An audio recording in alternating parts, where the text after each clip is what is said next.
सरपंच मित्र मंगेशराव साबळे यांनी जालना जिल्ह्यातील भोकरदनमध्ये जे शेतकरी हितासाठी आंदोलन चालू होतं त्याला एक बळ दिलं, एक ताकद दिली.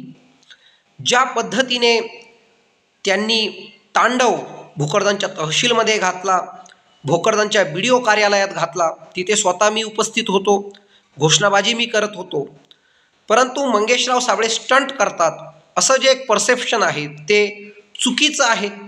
कारण की 5 दिवस झाले 2 शेतकरी पुत्र तिथे बसलेले होते, त्यांची दखल कोणी घेत नव्हतं आणि मग तांडव घातल्याशिवाय पर्याय नव्हता आणि म्हणून मंगेशराव साबळेंनी तांडव घातला आणि मागण्या देखील मान्य करून घेतल्या. हे मंगेशराव साबळेंच्या स्टाईलचं, काम करण्याच्या स्टाईलचं यश आहे असं देखील आपल्याला म्हणावं लागेल. माझं एवढंच म्हणणं आहे की मंगेशराव साबळे एखाद्या मंत्र्याच्या पोटी जन्माला आले असते तर ते काहीतरी असते. एक सामान्य शेतकऱ्याच्या मुलाला निश्चितच तुम्ही बळ दिलं पाहिजे.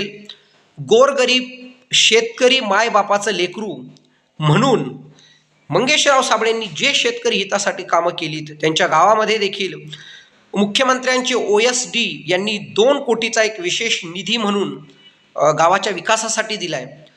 तर कुठल्या किती सरपंचांना हा निधी मिळतो हे देखील तुम्ही काढा.